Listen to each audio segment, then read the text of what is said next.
Bismillahirrahmanirrahim. Alhamdulillahilladzi 'allama bil qalam, 'allama al-insana ma lam ya'lam. Asyhadu an la ilaha illallah al-malikul anam wa asyhadu anna Muhammadan 'abduhu wa rasuluh. Allahumma shalli wa sallim wa barik ala sayyidina Muhammadin wa ala alihi wa ashabihi ajma'in. Subhanaka la ilma lana illa ma 'allamtana innaka antal 'alimul hakim. Rabbi shrah li sadri wa yassir li amri wahlul 'uqdatam min lisani yafqahu qawli. Amma ba'd.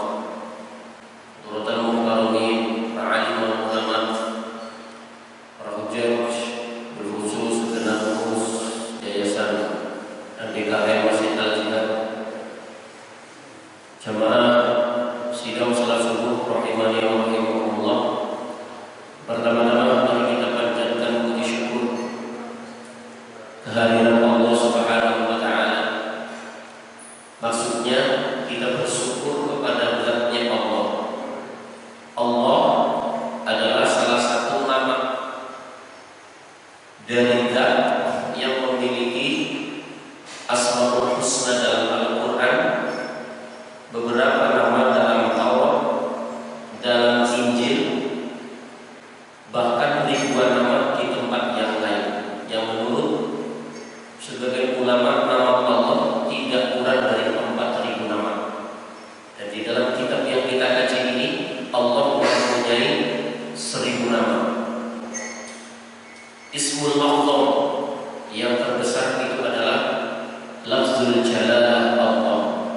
Kita bersyukur kepada zat-Nya Allah yang telah memberikan kepada kita curahan nikmat, rahmat, taufik, hidayah-nya, sehingga dengan salah satu kenikmatan yang Allah berikan pada pagi hari ini kita masih diberikan sehat walafiat.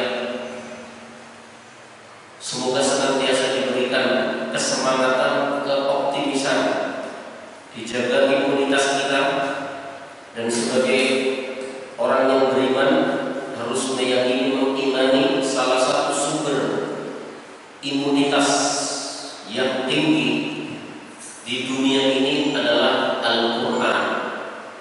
Dengan meyakininya, dengan sering mentadabburinya, dan tentunya dengan sering membacanya. Al-Quran huwa syifaa'un wa rahmah. Jadi kalau ingin tetap sehat, di samping usaha yang bersifat lahiriah, pertajam, perdalam, perkuat imunitas kita dengan lebih giat membaca, mentadabburi, mengkaji, dan mengamalkan daripada Al-Quranul Karim. Semoga senantiasa kita diberikan keistiqomahan dan kesehatan oleh Allah Subhanahu wa taala. Amin ya rabbal alamin. Shalawat ring salam semoga senantiasa terlimpah curahkan pada junjungan kita Habibana wa Nabiyana Muhammad sallallahu alaihi wasallam, kepada keluarga, kepada para sahabat, dan juga kepada seluruh umat Rasulullah sallallahu alaihi wasallam. Mobil khusus umat-umat yang senantiasa menjadi bagian dari perubahan. Menjadi orang baik itu sulit, tapi merubah keadaan menjadi lebih baik itu lebih sulit. Karena merubah satu keadaan agar menjadi lebih baik itu lebih berisiko daripada menjadi orang yang baik. Menjadi orang yang baik tidak terlalu berat tantangannya, karena banyak orang cuek.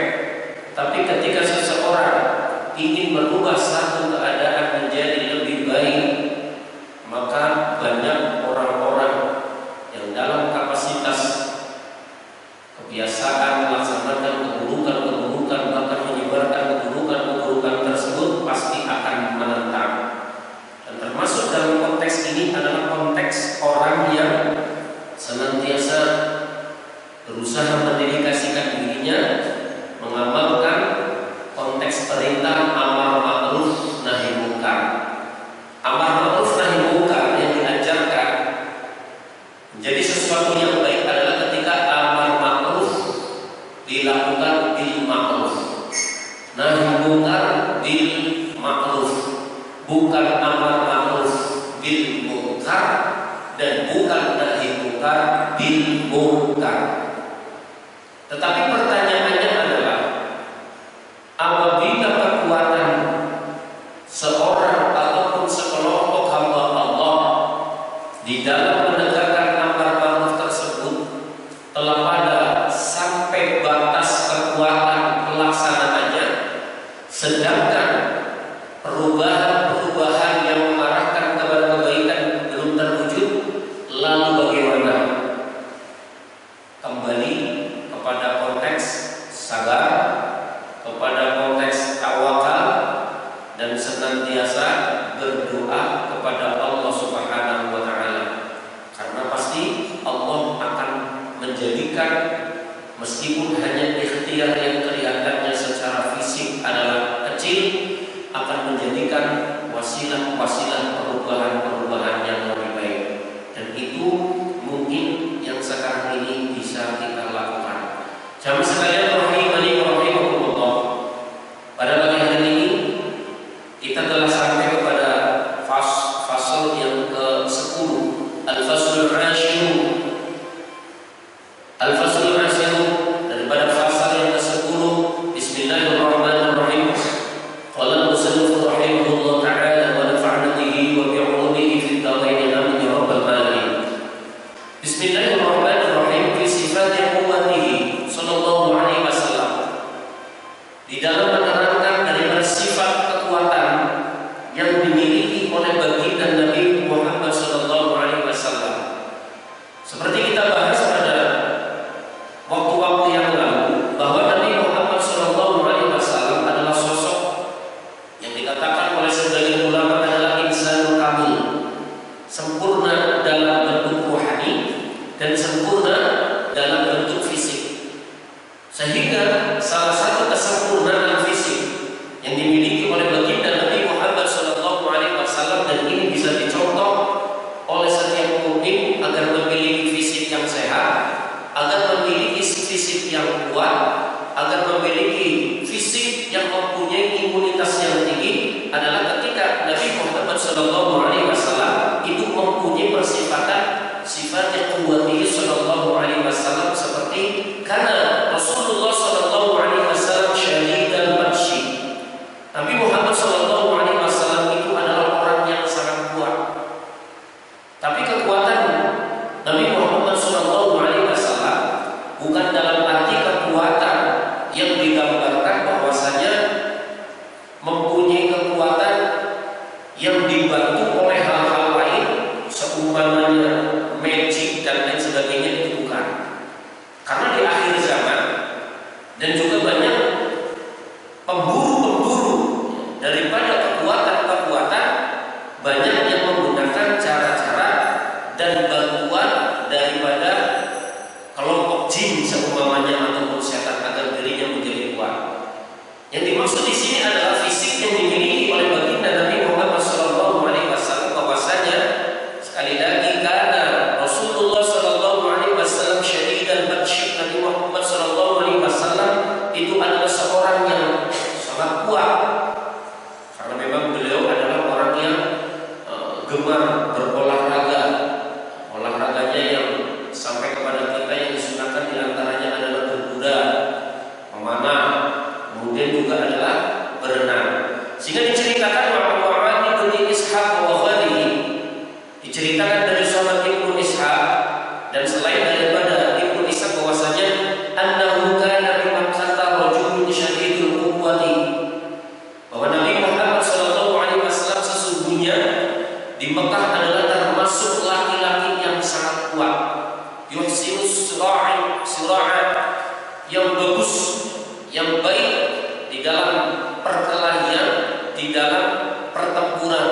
Jadi kalau bahasanya itu jago berantem Nabi itu, jawara, bukan orang yang ecek-ecek, bukan orang yang lemah gemulai, artinya tidak punya kekuatan, tetapi secara fisik, secara bela diri, Nabi Muhammad sallallahu alaihi wasallam adalah seorang yang kuat di Mekah dan dinilai sebagai petarung yang handal.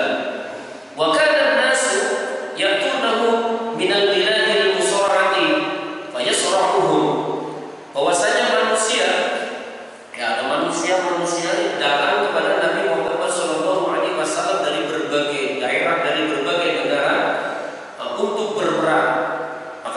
Muhammad SAW pun melayani, artinya ada yang nantang-nantang lah, kemudian ada yang memerangi lah. Nabi Muhammad SAW pun melayani daripada tantangan atau perkelahian yang dijadikan oleh orang tersebut untuk menantang Nabi Muhammad SAW. Fabainama huwa dzata yawmin fi syi'bin min syi'abi Makkah idh laqiyahu Rasulullah sallallahu alaihi wasallam. Jadi pada suatu hari ketika Nabi Muhammad sallallahu alaihi wasallam itu ada di satu lembah daripada lembah-lembahnya Makkah, Rasulullah sallallahu alaihi wasallam itu bertemu dengan seseorang yang bernama Rukanah. Faqala, kemudian Nabi Muhammad SAW bersabda kepada Rukanah, "Ya Rukanah, ala tattaqillah, apakah kamu tidak takut kepada Allah? Wa taqbalu ma nad'uka ilaihi, dan kamu mengikuti apa yang aku ajarkan kepada engkau untuk taat kepada Allah Subhanahu wa taala." Jadi ini salah satu ininya dakwahnya Nabi. Faqala lahu, kemudian Rukanah ini berkata, "Ya Muhammad, wahai Muhammad, hal min syahidin yadullu ala sidqika?" Apakah yang bisa aku saksikan sesuatu yang menunjukkan kepada kebenaran? Faqala awataka in sa'atuka. Kemudian Nabi Muhammad sallallahu alaihi wasallam berkata, apabila aku berkelahi denganmu, artinya dalam bahasa kita menang, atau minu billahi wa rasulih, apakah kamu akan beriman kepada Allah dan Rasulnya? Kemudian Rukanah berkata, qala na'am ya Muhammad, baik ya Muhammad, kalau umpamanya aku nanti kalah ketika berkelahi, ketika bertarung dengan engkau, maka aku akan beriman kepada Allah dan kepada Rasul. Tidak sarinya orang ini tetap tidak beriman. Faqala lahu tahayyat ini seorang, siapkan dirimu untuk berperang, untuk bertarung dengan, maksudnya dengan Nabi Muhammad sallallahu alaihi wasallam. Fadana Rasulullah sallallahu alaihi wasallam fakhadahu thumma sarahu. Kemudian Nabi Muhammad sallallahu alaihi wasallam mendekat kepada Rukanah dan terjadilah perkelahian yang singkat cerita Nabi Muhammad sallallahu alaihi wasallam memenangkan daripada perkelahian atau pertarungan tersebut. Akan tetapi yang terjadi adalah ketika waqat sorongan Nabi sallallahu alaihi wasallam jama'atan Rukanah, ketika terjadi bahwasanya Rukanah ini kalah dalam pertarungan, dia merasa takjub dengan kehebatan yang dimiliki oleh baginda Nabi Muhammad sallallahu alaihi wasallam, merasa takjub kepada Nabi Muhammad sallallahu alaihi wasallam. Kan tetapi ada satu waktu diceritakan waqat sorongan Nabi sallallahu alaihi wasallam jama'atan ke Rukanah, selain daripada Rukanah, minhum di antaranya adalah Abdul Aswad Al-Jumahi, wa kana syadidan. Abdul Aswad ini adalah orang yang sangat kuat, balagha min syiddatihi annahu kana yaqifu 'ala jildil baqarati, sehingga dikabarkan saking kuatnya apabila Abdul Aswad ini wa yatajaddabu atrafahu asyaratun liyanzahu min tahti qadamaihi, apabila daripada jari-jarinya ini ditancapkan kepada kulit daripada kulit baqarah sapi, maka kulit itu akan copot berpindah bergeser karena saking kuatnya Abdul Aswad. Padahal Rasulullah sallallahu alaihi wasallam, kemudian singkat cerita terjadi perkelahian dengan Nabi Muhammad sallallahu alaihi wasallam. Tapi waqala in sabartani amantu bika, wasarahu Rasulullah sallallahu alaihi wasallam la yu'min. Tetapi ketika pada awal ketika berjanji kalau sampai kalah dengan Nabi Muhammad sallallahu alaihi wasallam, apabila dalam berkelahi dia kalah, ternyata dia kalah, tetapi fala yu'min, tetapi dia tidak beriman kepada Nabi Muhammad sallallahu alaihi wasallam. Ada ibrah yang kita bisa ambil di sini adalah, pertama jamaah sekalian, Nabi Muhammad sallallahu alaihi wasallam adalah seorang yang kuat. Maka usahakan diri kita menjadi orang-orang yang kuat, baik secara fisik maupun secara mental apalagi. Yang kedua, Nabi Muhammad sallallahu alaihi wasallam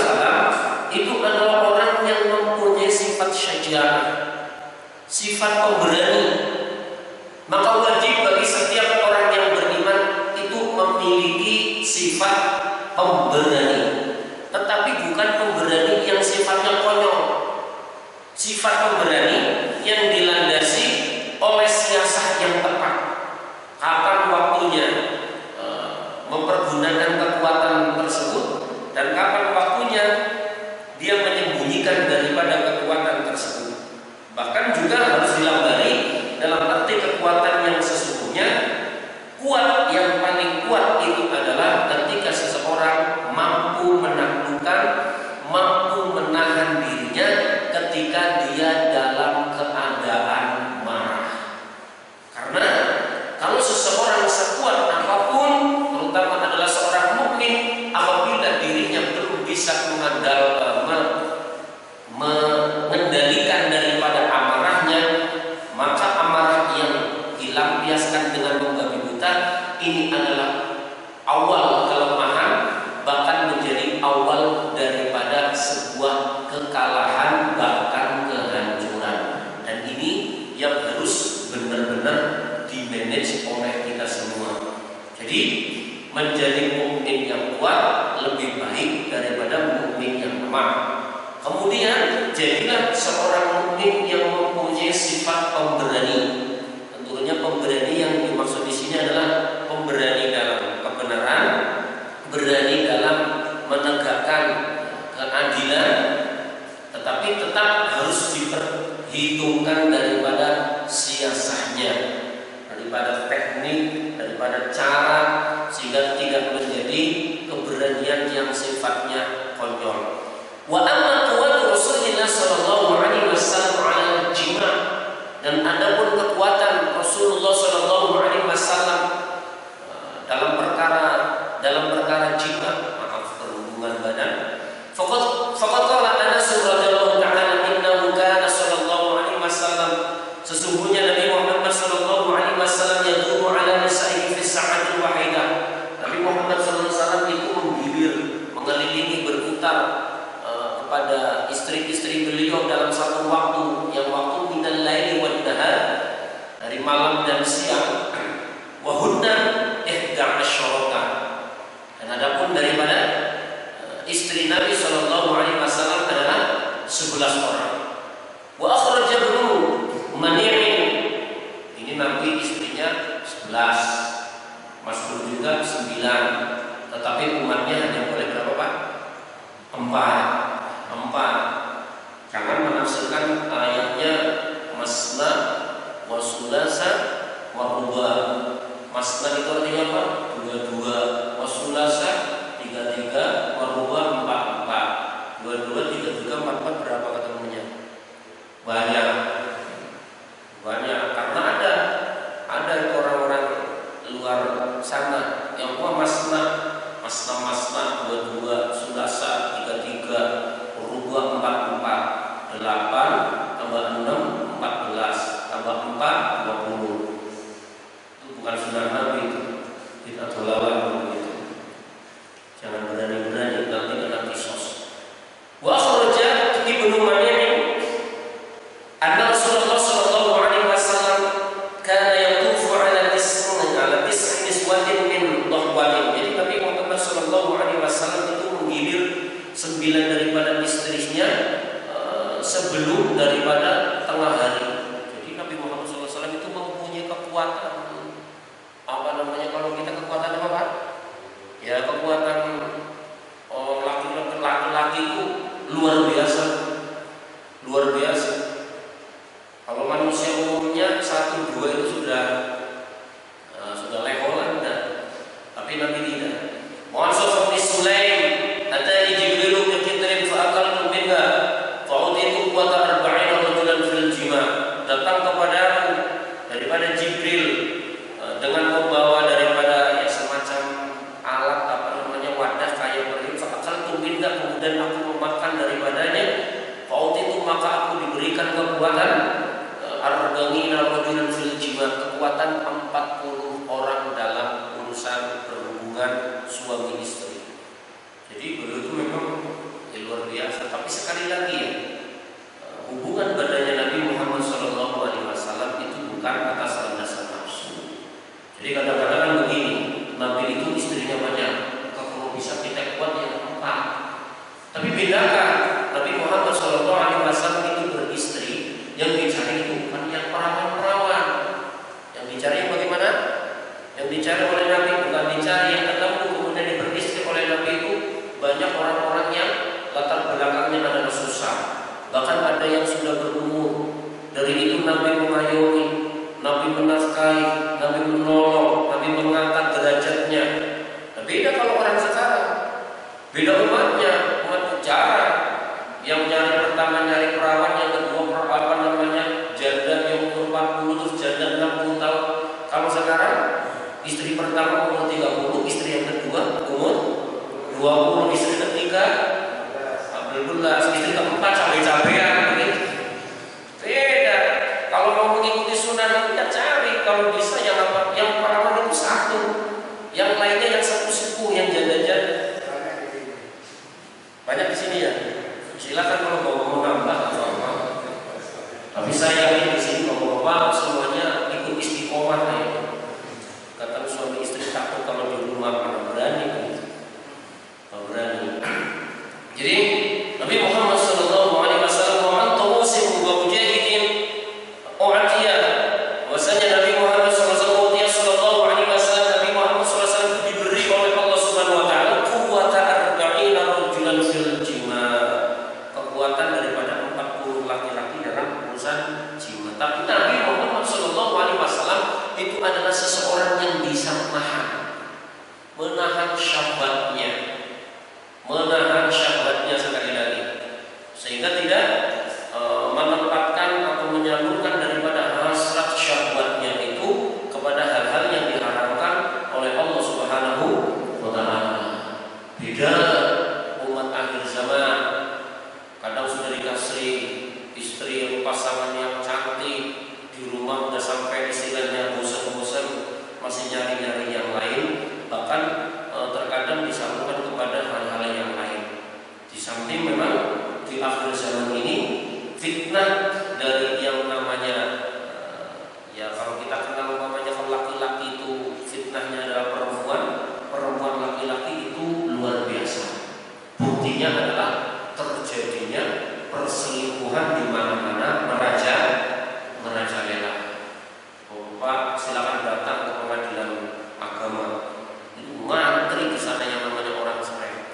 Dan banyak di antaranya faktor terjadi perceraian itu biasanya adalah urusan pil-pil, pria idaman lain ataupun wanita idaman lain. Permasalahannya sepele, biasanya dikarenakan awalnya gampangnya pertamanya itu sebabnya hanya karena faktor setan gepeng.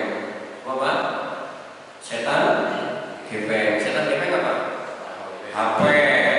HP itu bisa jadi setan gepeng, bisa jadi malaikat gepeng, tergantung yang megang. Kalau yang megang itu adalah orang yang lagi kelebon setan, maka HP-nya menjadi setan gepeng. Tapi kalau yang megang HP-nya adalah orang yang dominan, sifat kemalaikatan dalam dirinya karena istiqomah dalam ketaatan kepada Allah, maka itu HP bisa menjadi malaikat gepeng. Dan gara-gara itu terjadi perselingkuhan dan sebagainya yang pada akhirnya menjadikan satu kegembiraan yang sangat menggembirakan bagi setan, yaitu bisa menceraikan antara sepasang suami istri. Dan setan yang bisa menggoda suami istri itu bercerai adalah setan yang akan disumpahkan mahkota kebesaran oleh bosnya, yaitu iblis laknatullah. Nauzubillah min dzalik. Wa fi riwayatin wa an Zaid bin Arqam rafa'ahu inna rajula min ahli al-jannah la yu'ta quwwata mi'atin fil akal wasyurab wal jima' wasyahwat. Bahwasanya diceritakan dari sahabat Zaid bin Arqam bahwasanya inna rajula sesungguhnya seorang laki-laki min ahli jannah la yu'ta, maka dia akan diberikan kekuatan 100 daripada 100 pun makan, minum, jima dan juga syahwat. Jadi bapak-bapak nanti kalau masuk surga jangan kaget. Kalau di sini berhubungan hubungan satu istri udah ini, kalau di sana nanti bisa memiliki kekuatan, ada yang mengatakan di sini 100, ada yang mengatakan 70, jadi bisa melayani 70 bidadari kalau dikasih. Jadi kerjanya tidak cuma begitu-begitu, makanya cepat-cepat mati biar cepat-cepat masuk surga. Enggak kiamat dulu. Bismillahirrahmanirrahim. Jadi ini kita bisa mengambil iktibar apa? Mukjizat yang dimiliki oleh Nabi Muhammad SAW yang luar biasa kekuatannya, tetapi yang terselip di dalamnya itu adalah jangan lupa akhlak yang dipakai oleh Nabi Muhammad SAW. Bagaimana ketika beliau memiliki istri yang lebih dari satu pun bisa berlaku adil. Ada orang mengatakan begini, Pak, nggak mungkin orang itu bisa berlaku adil. Tolak ukur adil bagi orang yang mempunyai istri dari satu itu apa? Kalau dalam nafkah batin, kalau dalam nafkah lahir itu bisa adil. Mohon maaf, ini ngomong nafkah batin juga harus hati-hati ya Pak ya. Karena banyak terjadi di masyarakat, terjadi salah persepsi. Persepsinya apa? Nafkah batin itu apa? Menggauli istri. Bukan hanya itu, bukan itu. Itu bagian dari nafkah batin. Tapi nafkah batin itu adalah nafkah yang dapat menjadikan ketenangan, hal-hal yang bersifat ruhani bagi istri. Bukan hanya kalau nafkah batin apa ini, bukan hanya ini nafkah batin. Tapi nafkah batin yang menjadikan ini tenang, bukan hanya ini. Jadi bagaimana tolak ukur daripada adil? Apakah kalau seumpamanya dalam nafkah lahir sandang, paman, papan itu sudah adil, tetapi hatinya nggak adil, hatinya tetap mencintai ini lebih dari ini dikatakan adil? Tapi kita tidak akan membahas itu. Yang jelas Nabi Muhammad SAW adalah manusia yang mencontohkan, dan insya Allah ruhani dan jasmani beliau tidak berbeda, karena tidak ada sedikit pun sifat nifaq yang ada pada diri Nabi Muhammad SAW. Sehingga apa yang dipraktekkan dalam bentuk keadilannya terhadap pasangannya yang lebih dari satu, itu pun pasti yang ada di dalam hati daripada kaum ruhani baginda Nabi Muhammad SAW. Dan ini warning bagi kita yang belum bisa adil, lebih-lebih belum mampu menafkahi pasangan lebih dari satu. Jangan coba-coba, apalagi cuma nekat untuk menambah pasangan, karena bisa jadi mudorot yang besar. Bismillahirrahmanirrahim. Sekarang kita akan menerangkan tentang dalam kitab ini Fisifati Firashi Rasulullah SAW. Jadi menerangkan tentang tempat tidur, menerangkan tentang ranjang yang dimiliki oleh Nabi Muhammad SAW. Diceritakan dalam pasal ini, Nabi Muhammad SAW adalah orang yang sangat sederhana. Tidak seperti kita tidur di kasur yang empuk, udah begitu masih pakai segala sesuatu yang karena Rasulullah SAW bahwasanya Rasulullah SAW itu mempunyai daripada firashun min adamin. Jadi Rasulullah SAW itu firas atau ranjangnya atau tempat tidurnya itu adalah merupakan dari adamin. Adamin di sini maksudnya adalah al-adamu jamu adimin ala qiyas. Al-adamu itu adalah al-jildul madbuh, kulit yang disamak. Jadi tempat tidurnya Nabi Muhammad SAW itu tikarnya, tikar yang dimiliki, ranjang yang ada tikar-tikar yang dimiliki oleh baginda Nabi itu adalah dari kulit yang disamak. Dalam keterangan lain Nabi Muhammad itu tidur di pelepah kurma. Tapi dalam kitab ini katakan karena Rasulullah SAW firashun min adamin, dari kulit yang disamak, tidak ada empuk-empukan. Yang isinya apa? Hashul lifun. Yang isinya itu adalah serabut. Tuluhu dhira'an, yang panjangnya kira-kira itu ada 2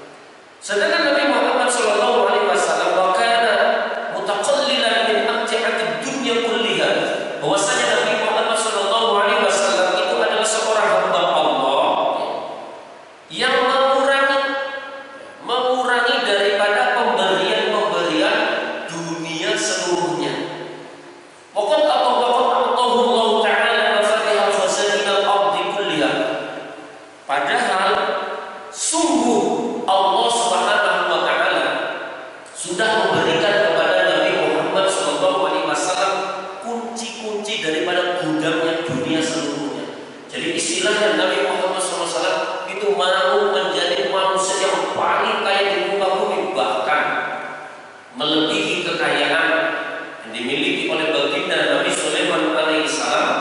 Itu sangat mungkin karena sekali lagi waqad ma'allahu ta'ala, dan sungguh Allah Subhanahu wa ta'ala telah memberikan kepada Nabi Muhammad SAW mafatihah khazainil ardh, kunci-kunci daripada kuncinya bumi, kulliha semuanya.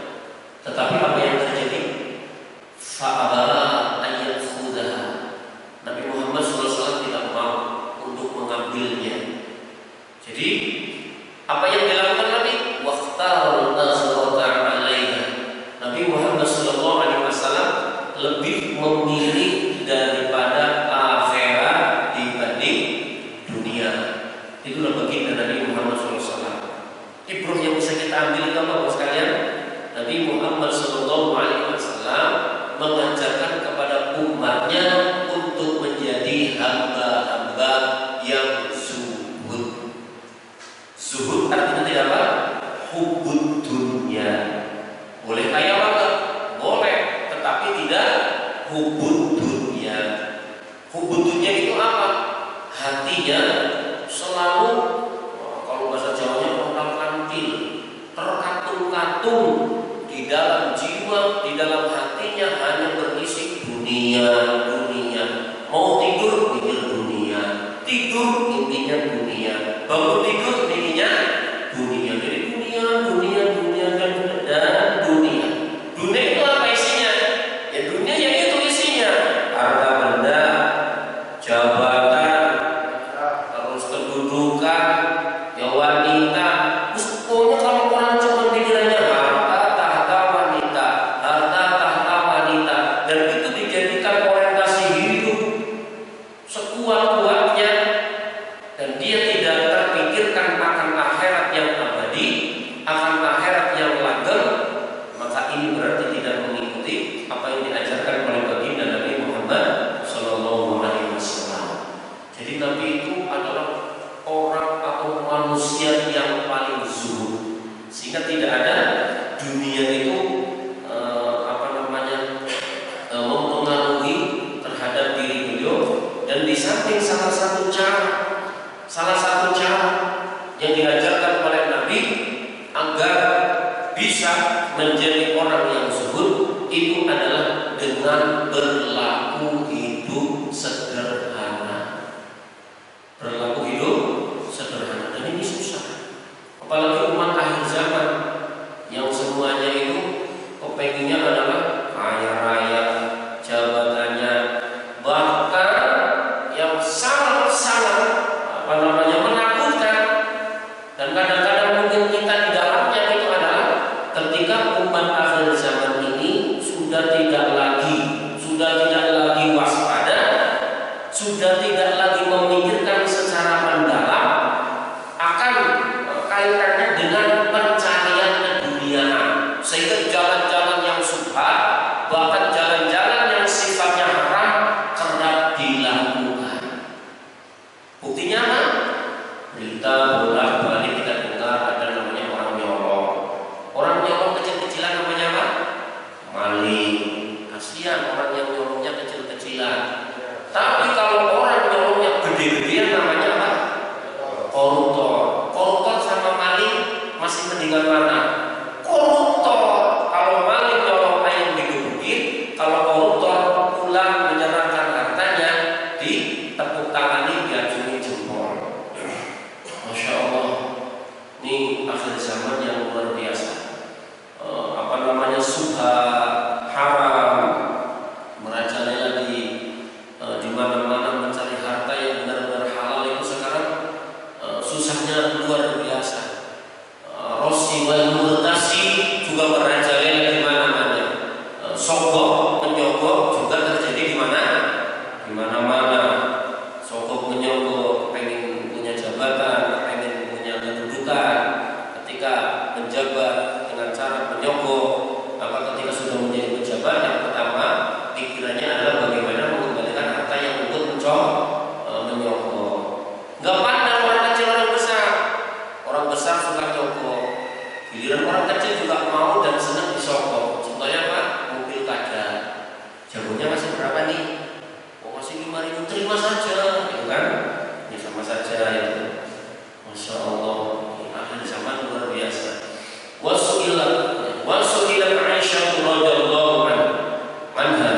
Jadi Aisyah radhiyallahu anha pernah ditanya, apa namanya, bercerita bahwasanya, dan tidak ditanya anha dari Aisyah, maka bagaimana daripada firasy Rasulullah sallallahu alaihi wasallam fi baiti, ya, bagaimana apa namanya, ranjang atau tempat tidur atau tikar yang dimiliki oleh Rasulullah sallallahu alaihi wasallam yang ada di rumah wahai Aisyah. Qalat bin adamin khashbuhu lifun. Aisyah radhiyallahu anha berkata bahwasanya ranjang yang dimiliki oleh baginda Nabi Muhammad sallallahu alaihi wasallam yang ada di rumahku itu adalah kulit yang disamak yang isinya adalah serabu. Masyaallah. Wa anha diceritakan juga dari Sayyidatuna Aisyah radhiyallahu taala anha qalat dakhalat alayya imra'atun, masuk ke rumahku seorang perempuan minat Ansor, daripada sahabat Ansor, farqat firasya Rasulullah sallallahu alaihi wasallam. Kemudian perempuan daripada golongan Ansor itu melihat kepada tempat tidurnya, ranjang tikarnya Nabi Muhammad sallallahu alaihi wasallam, qatifatan masdiatan, jadi apa namanya, dari beludu yang keluar fa ba'asa ilayya bi firashin khashbuhu sufu kemudian dia apa namanya, mengirimkan kepada ibunda Aisyah ini, mengirimkan yang lebih baik lagi, tempat atau ranjang atau tempat tidur yang lebih baik lagi, yang terbuat daripada wol, istilahnya lebih empuk lah, dikasih yang lebih empuk. Fadakhala alayya Rasulullah sallallahu alaihi wasallam, kemudian Rasulullah sallallahu alaihi wasallam masuk kepada rumahnya Aisyah radhiyallahu anha. Faqalat ma hadha ya Aisyah, apa ini ya Aisyah? Qultu, kemudian Aisyah berkata, aku berkata, ya Rasulullah, fulanatul ansari dakhalat farqat firasyaha fa ba'asat ilayya bihada. Jadi seorang perempuan daripada golongan Ansor masuk ke sini, kemudian melihat firashmu ya Rasul, kemudian dia mengirimkan kepadaku ini yang lebih empuk.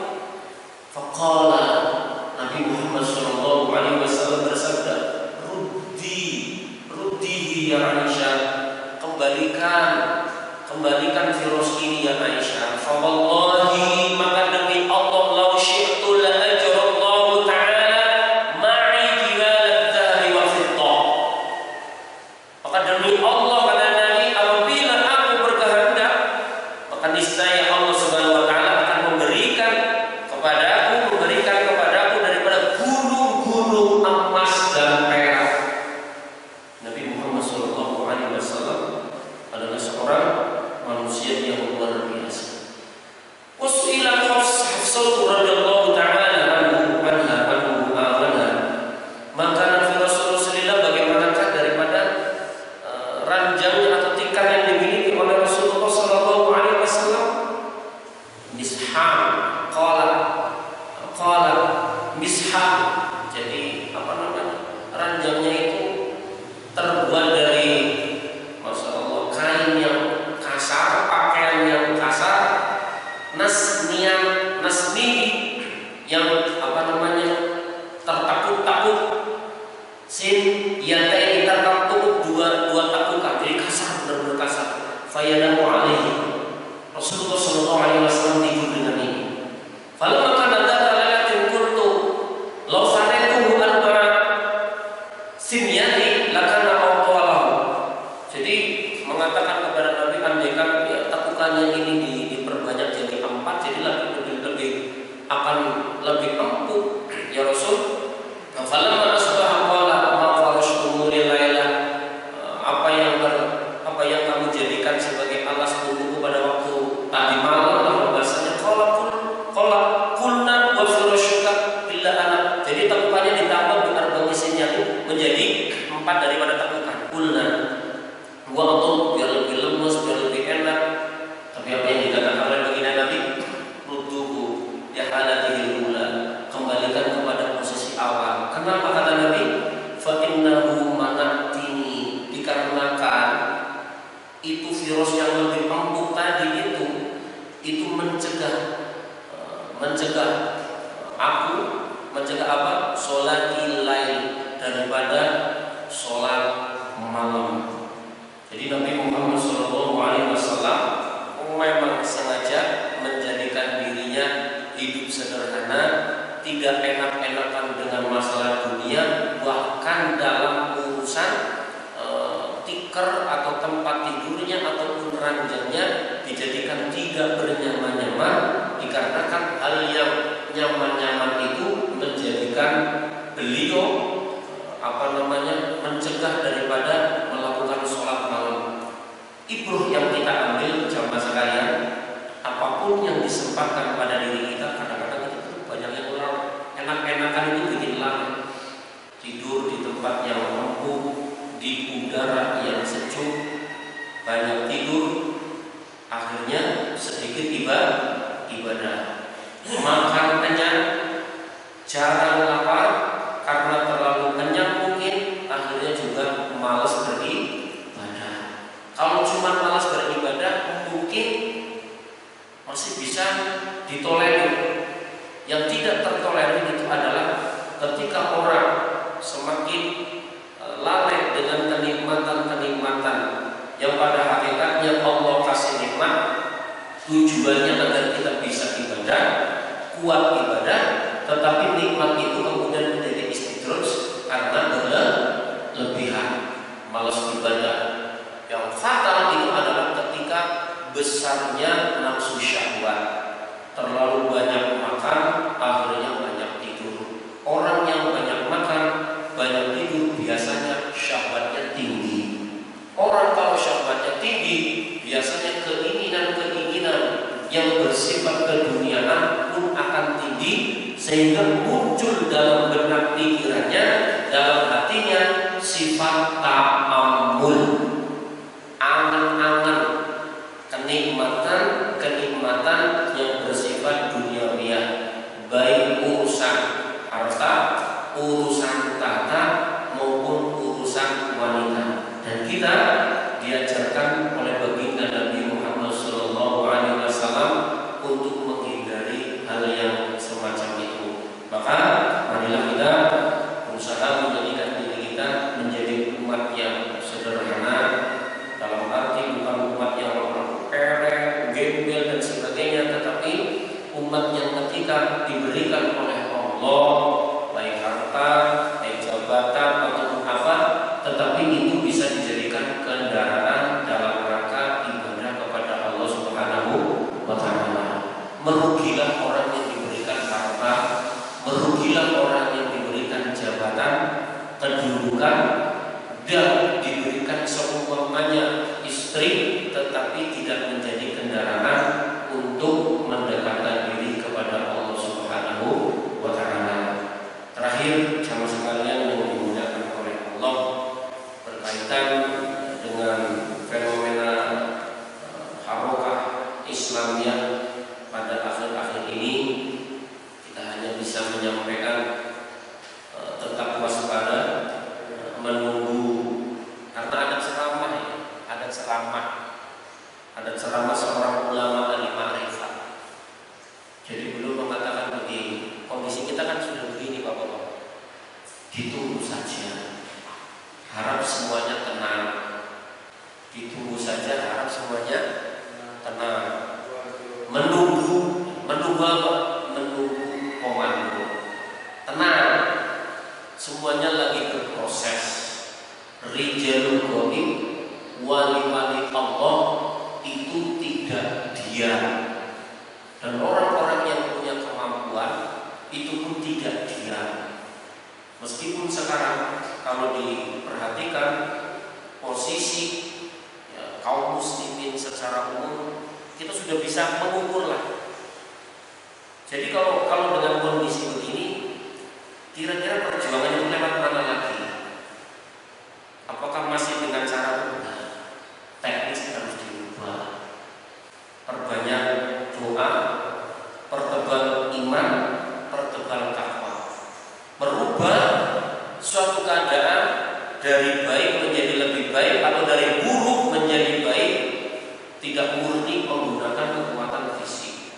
Apabila kekuatan fisik sudah tidak lagi memungkinkan, kekuatan pikir, kekuatan doa dan saling bersinergi dengan sinergi-sinergi yang di dalamnya tidak menimbulkan dampak kemudorotan dan fitnah yang lebih ini, itu justru yang harus dikalahkan. Maka jamaah sekalian yang dimuliakan oleh Allah, salah satu yang diharapkan adalah sekarang adalah as-sabrul jamil, sabar yang baik sambil bertawakal, sambil marilah kita setiap diri kita itu menjadi orang-orang yang gemar berdoa, tapi doanya jangan hanya mendoakan diri sendiri, doakan diri, keluarga, lingkungan, juga doakan para mujahid, bahasanya para ulama-ulama lah, agar diberikan keistiqomahan, diberikan kekuatan. Juga doakan orang-orang yang dalam pandangan kita mungkin oleh Allah belum diberikan hidayah, dan kalau mereka tidak diberikan hidayah, moga-moga lekas Allah berikan balasan yang setimpal. Itu sekarang yang bisa kita lakukan, nggak bisa kayak kemarin.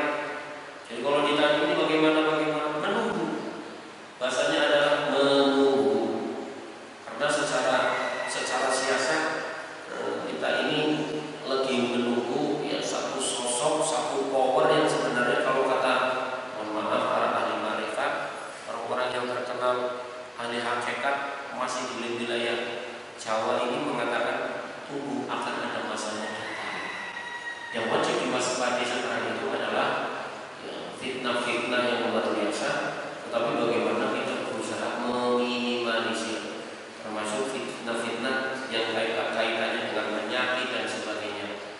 Perketat, perkuat daripada imun, semakin dekat dengan Allah Subhanahu wa taala, dan semoga Allah berikan kekuatan, keselamatan, keistiqomahan kepada kita, terutama moga-moga Allah jadikan kita semua apabila dipanggil oleh Allah menjadi hamba-hamba yang husnul khatimah. Amin amin ya rabbal alamin.